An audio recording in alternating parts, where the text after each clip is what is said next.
dito nagsimula ang kwento ni Petrang Kabayo. Mararanasan mo ngayon ang galit at gitgit ng Diyosa ng mga kabayo.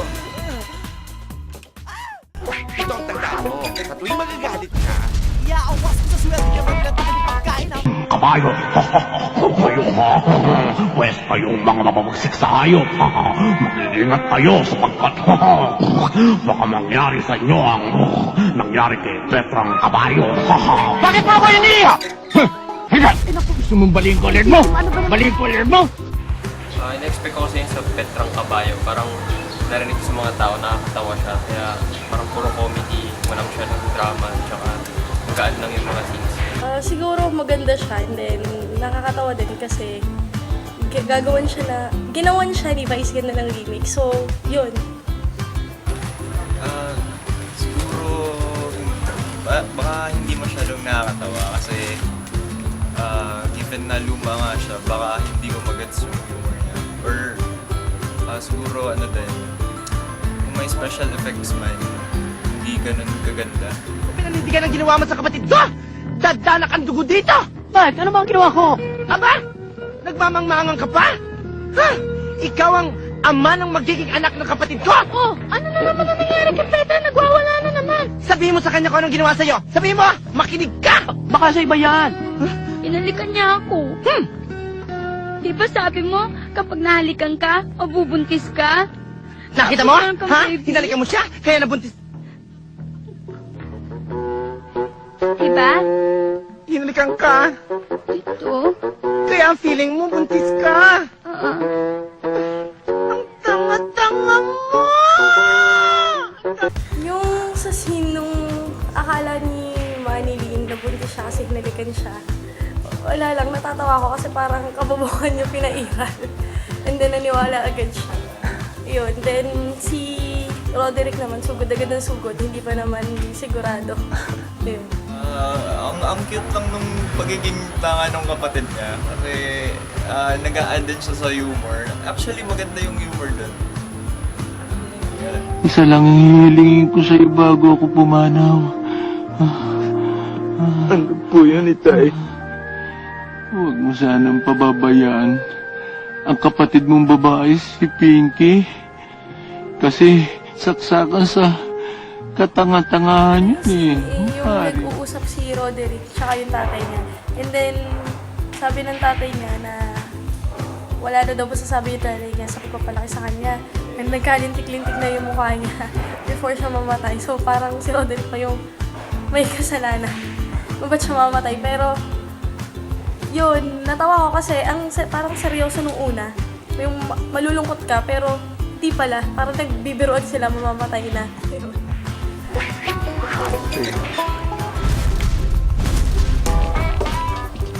Siguro nahalata naman dun sa film na medyo luma na siya kasi yung sa effects nung sa apoy na parang cardboard lang na ginupit.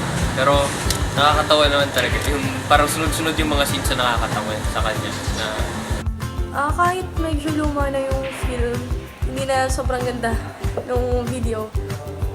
Pero yung comedy niya pa, then nandun pa rin buong buo. Kumbaga matatawa ka pa din kahit hindi na siya yung pinaka-comedy ngayon na pambakla-bakla. Kasi yung kay Roderick, parang more on action. Typical Filipino film na pina-follow niya yung yung story na may curse ka, tapos to lift the curse, kailangan mong gumawa ng kabutihan. Kaya gano'n. Tapos maganda ko rin yung pagka-portray ng character ni Roderick na yung mapilantik na bakala. Pero tingin ko parehas lang siya dun sa unang Petrang Kabayo, pero pinenteng lang yung mga artista dahil kaya mas bago na yung role ni Roderick yung Vice ganda lang, pero yung kwento ko pa rin. siguro nakakatawa naman kasi napapanood ko din siya sa Showtime. Natawa naman ako minsan. Pero hindi ako nag-expect masyado ng magandang plot kasi generally hindi ko talaga gusto yung mga plots ng Filipino movies kasi na siya, parang mainstream yung mga stories. Hindi ako inggitera. Kasi maganda ako. Mahirap man kami, maganda ako. Wala man kaming pera, maganda ako. Eh, ikaw, maganda ka ba? Po. Napaka-cute ng bata. At napakalakas niya. Siguro sa scene na yon, siya yung nagdala talaga. Sino ba kasi nagpapasok sa inyo dito? Eh kung nga dapat tinatanong namin yan eh. Dahil ang pagbumukha mo, dapat sa kwadra. Dahil mukha kang... Kabayo! Tigidig. Kaya pala nag-a-apply na niya mag-abroad kasi naghihirap na. Dina, sabihin mo kasi sa dalawang bugok na to kung ba't ako nandito. Siya po kasi may-ari ng Solid Liquid Airlines. Kung saan kayo nag-a-apply? Tara. Yung scene na yun, yung si Luis Manzano, tsaka yung isa niyang kasama, nag-a-apply ng trabaho, and then nakita nila si Spice Ganda. And then, yun, inasar-asar nila. Hindi naman nila alam na si Vice Ganda pala yung may-ari. Masyado nilang minaliit, parang binuli. And then, yung mga tao dun sa opisina, tawa ng tawa. Kasi nga, boss naman nila si Vice Ganda.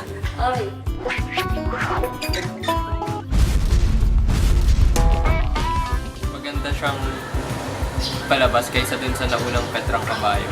Kasi madami siyang incorporate na characters. Tsaka mas nakakatawa si Vice kaysa kay Roderick. Yung kalokohan niya, pang brainy. And more on actions than in words. Pero hindi niya kailangan na talaga na umak ng umak. More on salita talaga siya.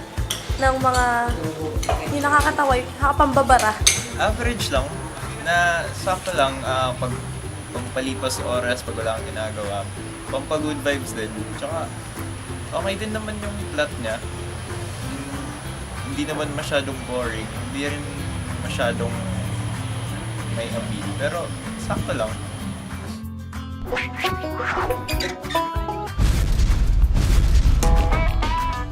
For the lighting in the film, the lighting used in both films is natural. It makes the audience feel that they are part of the film and that events in the film are somewhat real life. The dominant view of the Petrang Kabayo at the Ampilyong Kuting and Petrang Kabayo is at the eye level. This entails an equal footing with the audience. It allows the viewers to feel comfortable with the characters. This view allows the audience to feel as they are at the scene with the characters. There are angles where the viewers are looking up at the object from the low view angle, especially in the remake of Petrang Kabayo, where Vice Ganda portrayed a powerful yet greedy and ill-mannered Petra. This view emphasized his dominance on the people around him. High-angle shots were also seen, and an example of this was when Petra walked up to a forest, naked, after his first transformation. The surroundings swallowed up the character, making him look vulnerable. Extreme long shot was used at the beginning when establishing the setting in parts where a new place is introduced in. In Petrang Kabayo at Ampilyong Kuting, long shots were mainly used on the musical productions where the characters sang and danced. It portrays an approximation of a life-size view of the characters and still shows details of background. Medium shots were applied on the scenes of dialogues between characters. Close-ups were taken from scenes of Petra's transformation from human to horse. This lets the viewers a detailed view of such event. The cinematographers for both films used special effects, especially that these films involve a character that transforms from an ordinary human to a horse. Editing in Petrang Kabayo at Ampilyong Kuting is choppy. There are parts when the movie gets blurred, people freeze, and parts where the video cuts and starts a new part of the film. The effect that was used is anamorphism, in which the human character turns into an animal. The transition used is dissolved and cut. Dissolving is also known as overlapping, which happens when one shot is gradually replaced by the next. One clip disappears as the following appears. Cutting is the most basic and common type of transition, happening when one shot instantly replaces the other. In the remake of the movie, the editing is also choppy. It seems rushed, as scenes were shot with differing qualities. Some were even shot so badly to the point that scenes were too blurry, comparable to that of a shot captured by a cell phone. Same as the original, the effect that they used is anamorphism. but this type of effect is a lot better in this movie than the original. The transition used is cutting, as a common and basic effect. This transition is also noticed in the latest and newest movies of the generation. For the music, Petrang Kabayo Tampilyang Kuting is a comedy drama musical film. The song of Butchike became famous because of this movie. All the songs played in the movie are lively and it supports the mood of the movie itself. Some of which played did not work well in the script. An instance of which is when they played a Butchike in a dream.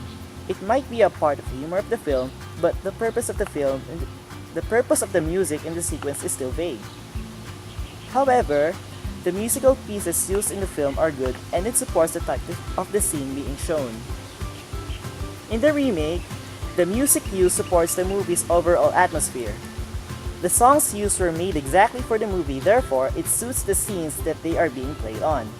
An example of which are Vice Ganda's songs, which adds to the production and works well with the script of the film. This can be considered as an advantage to the remake of the movie. Between the two actors who played the roles of Peter in the two movies, Petrang Kabayo, as relayed by Roderick Paulate, showed qualities of the gay of their time. Conservative, or in a sense, gay men wearing men's suits, however, with several more accessories and exaggerated feminine-like body language, giving the viewers a connotation of the gay in the time the film was premiered. Such trait relays conflicting emotions when his assistant Maria, as portrayed by Amy Perez, displayed a rather romantic atmosphere towards Peter despite his identity as a homosexual male. However, in the whole movie, it was just glossed over. The film further pushed on with the notion that Peter was really interested in a guy. The other characters portrayed different personalities, however, the delivery of such lacked versatility, thus emitting a blunt and flat atmosphere. But when compared with Vice Ganda's portrayal as Peter in the latest movie of Petrang Kabayo, he represents the qualities of the present homosexual men. Wearing women clothing, being more vulgar in his appearance and having long hair, or being close to that of a true woman-like figure. The film showed no emotional conflict or ambiguity in his character since it was clearly shown that Peter was into boys. Having Luis Manzano as his leading man, and his gayness was further encouraged by the fairy, who is also portrayed by a gay character who made him a horse. In the film, it's blatant that the characters consisted of various personalities. However, the executions of these characters were more lively, giving off a realistic and jolly vibe to the overall atmosphere. The whole film of Petrang Kabayo at Tampilyang Kuting, Silveria commanded Peter to become a real man. This bold command given by the fairy actually creates a rather implied reason of Peter's punishment. Peter's decision to adhere to the command without any objections, like when he objected with getting along with his stepmother, showed more of what was the intention of the film. In a subtle way, it creates a subconscious sentiment or logic that being a gay back then was not right and should be punished because of it. Furthermore, the display of affection for heterosexual romance was given highlight up to the point where it seemed to be too exaggerated and emphasized that this is what people should feel and not the other way around. With this implied, one can somehow deduce that people before were so close-minded concerning the topic of sexuality, as well as insistent about the social norms of their time, and deviations from these norms are not tolerated. On the contrary, there is no ambiguity or confusion in the sense of actors and their portrayed character. The film embraces and encourages homosexuality, highlighting the implication of upholding the right of the homosexuals to express themselves freely. For both films, the viewers are engaged only in the level or aspect of pure entertainment where they just sit and laugh from time to time after the film. We'll just get back with reality without being emotionally connected, not intellectually challenging, and rather low on spiritual aspect, since there was the belief of fairies and other enchanting creatures. The first movie, the original, it was slightly choppy, slow progress of story and lacks explanation of the background and the past of each characters that are all connected to Peter. The flow and cut of the scenes from one character to another were confusing, making it hard to figure out the storyline. However, the recent version is much refined, having better execution, progress, and flow of the story all throughout the film. However, the story displayed a quick pace of progress compared with the original film. In Petra Kabayat ang Pilyang Kuting, Petra's father portrays the womanizer father in their family. He is a bad-tempered person who hits horses driving his kalesa whenever they walk too slowly.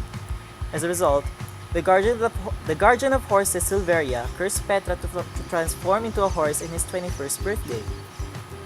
As Petra matures into adolescence, he becomes a homosexual and his father compels him to do manly things such as cutting wood. In the remake, Vice Ganda is also maltreated by his father because of his homosexuality. It compels him to run away from his family to begin a new life. But then he became very imposing with his housemates and employees in his company. Because of this, he was also given a curse, transforming him into a horse every time he gets angry. The both films imply that Peter and Petra experience sufferings or punishments because of their homosexuality. It actually reflects the current problem in which gender discrimination being prevalent in the sense that gay children are forced to act properly as the way men should do. Moreover, the story tells us that happiness and joy will overcome a person who does good things. In order to lift the curse, both characters had to do good things not by using their existing money or property, but through their efforts. Also, the story tells us that one should be sincere in helping others and must not seek for any return.